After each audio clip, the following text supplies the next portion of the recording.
श्री गुरुदेव दत्त, श्री स्वामी समर्थ. जय जय स्वामी समर्थ. स्वामी म्हणतात, आज तुमच्या जीवनाचा सुवर्ण काळाचा पहिला दिवस. स्वामी सांगतात की तुमचा कठीण काळ संपला आहे. तुम्ही खूप मोठी आयुष्याची परीक्षा दिली आहे. खूप साऱ्या संकटांना तोंडही दिले आहे. तुमच्या माणसाने तुमचा वेळोवेळी घात केला, विश्वासघात केला, परंतु आता तुमचा काळ सरलेला आहे. तो कठीण काळ तुमच्यापासून दूर गेला आहे. तुमचा विश्वास असेल तर फक्त स्वामीच्या सोबत हा संदेश ऐकत राहा. तुम्हाला आजच्या काळात आनंदाशिवाय काही मिळणार नाही, कारण तो काळ होता तुमच्यासाठी, कारण तुम्हाला बदलण्यासाठी, तुमच्यासाठी कठीण काळ. त्यांना माहीत नाही की तुम्ही माझे प्रिय आहात, तुम्ही माझे प्रिय बाळ आहात. बाळांनो, प्रत्येकाचे कर्म हे त्यांना त्याची पायरी भोगायलाच लावतात, परंतु काळाने ओळखले आहे की या ब्रह्मांडाचा नायक स्वामी समर्थ महाराज तुमच्या सोबत असताना काळ तुमचं काहीच वाईट करणार नाही किंवा तुमच्या आयुष्यात कुठलीही उद्ध्वस्त करणाऱ्या घटना घडणार नाहीत. तुम्ही प्रयत्न केलात माझ्यासमोर येण्याचं, मला तुमचे मार्गदर्शक बनवण्याचा. तुमचा प्रयत्न यशस्वी झाला. बाळांनो, तुमचे खरं आयुष्य आजपासून सुरू झालं. ज्यांनी कोणी तुमचं आयुष्य उद्ध्वस्त केलं, त्याच्या जीवनात खूप मोठ्या संकटांना ते तोंड देत आहेत आणि ते सर्व त्यांनी तुम्हाला त्रास दिला, त्यामुळे त्याच्यासोबत घडले आहे. जरीही ते तुम्हाला दिसले नसतील, तुमच्यासोबत वाईट प्रसंग घडले असतील, तो म्हणजे तुमच्यासोबत झालेला वाईट काळ. बाळा, तू स्वामीच्या नामस्मरणावर जगत आहेस. स्वामी तुझ्या जीवनाचा अर्थ बनले आहेत. मग आता घाबरू नकोस, मागे फिरून पाहू नकोस. तुझे प्रारब्ध आता पूर्णपणे बदललेले आहे. येणारा काळ तुझ्यासाठी, तुझ्या परिवारासाठी आनंदाचा योग घेऊन येणार आहे, कारण देव वेळ प्रत्येकाची बदलतो.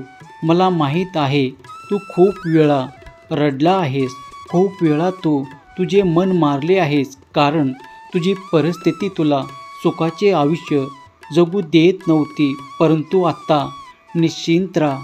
तुझ्या जीवनामध्ये जे काही घडणार आहे ते माझ्या आशीर्वादाने अतिशय उत्तम आणि तुझ्या मनासारखे असेल. चमत्कार घडणार आहेत.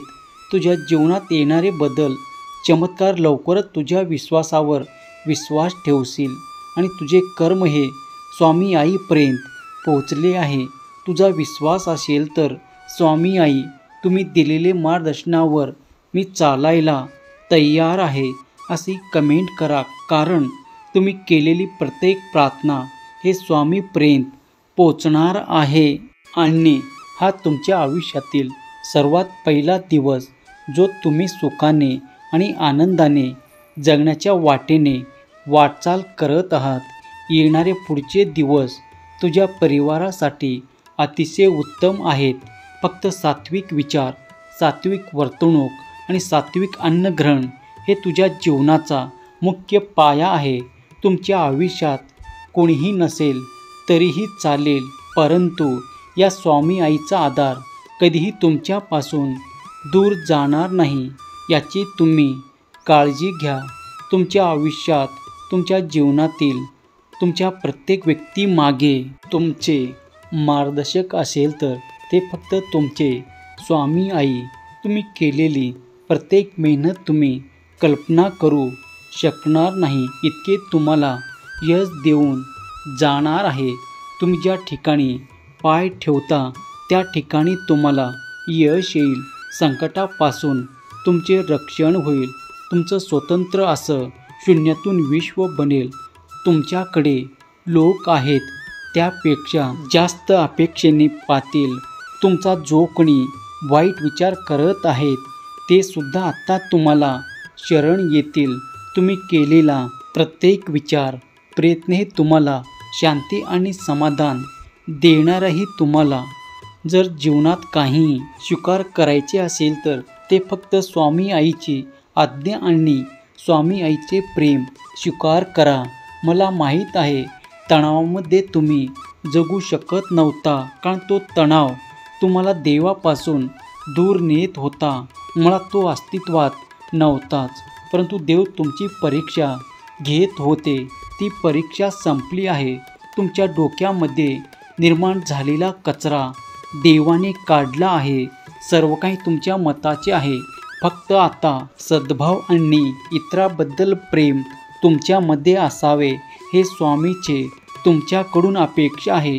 आता सर्व काही तुमच्यासाठी यशाने भरलेले आहे. प्रयत्न करणे आणि ते आपलंसं करणे हेच तुमचे कर्तव्य बाकी आहे. देव देण्याचे काम करत आहे.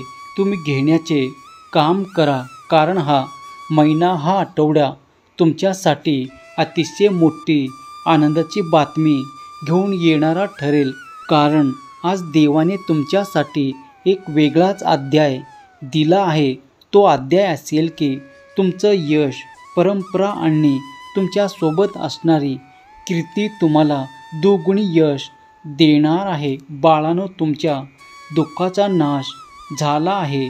तुम्ही केलेले सर्व वाईट कर्म देवाने पुसून टाकले आहे.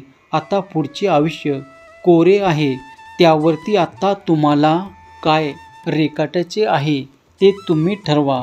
चिंतन करत राहा. चिंतनातून मुक्त व्हा.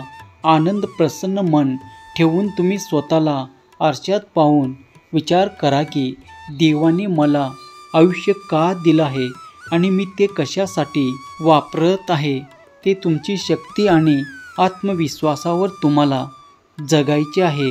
देव प्रत्येक वेळी संधीही एकदाच देतो. प्रत्येक संधी गमवू नका, कारण हे आयुष्य एकदाच आहे. परत तुम्हाला यामध्ये संधी मिळणार नाही. कितीही संकट आले तर आता घाबरू नका. पाऊल मागे ठेवू नका, कारण येणाऱ्या प्रत्येक पावलावर आता तुम्ही स्वामीचा विश्वास जिंकला आहे. कारण स्वामी तुमच्यासोबत तुमच्या प्रयत्नामध्ये यश द्यायला प्रत्येक पावलावर सोबत आहे. तुम्ही अपयशी ठरणार नाही. तुम्हाला अपयश येणार नाही, हे स्वामींनी ठरवलं आहे. फक्त मार्ग स्वीकारा. तो सत्याचा असावा. मार्गदर्शन करावा. तो कष्टाचा असावा, मेहनतीचा असावा आणि प्रामाणिकपणाचा असावा. बाकी सर्व देवावरती सोपवून द्या. हे स्वामी तुमच्यासोबत तुमचे जीवन सुखकर आणि शांतिमय करण्यासाठी तुमच्यासोबतच आहे. कितीही संकट आली, कितीही लोकांनी त्रास दिला तर हारू नका. स्वतःला कमी मानू नका, कारण या जगामध्ये असं कोणीच नाही की जो सर्वांमध्ये श्रेष्ठ आहे.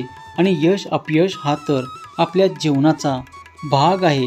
कुणी येणार, आपल्याला वाईट बोलणार, आपण त्याच्या शब्दाने मन दुखवणार आणि आपल्या जीवनापासून नाराज होणार. हे देवालाही कधीही मान्य नाही, कारण हे आयुष्य तुमचं आहे. ते तुमच्या पद्धतीने तुम्हाला जगायचं आहे. आयुष्यात काय मिळवायचे, काय सोडायचे हे आता तुमच्या हातात आहे. देवाने सर्व काही दिले आहे. त्यामध्ये आता तुम्ही जीवन कसे जगायचे हे तुम्हालाच ठरवायचे आहे. कारण देव वाट ही एकदाच दाखवतो. त्याच्यावरती तुम्हाला चालायचं की सोडून द्यायचं हे मात्र आता तुम्हाला ठरवायचे आहे. धन्यवाद. श्री स्वामी समर्थ. जय जय स्वामी समर्थ.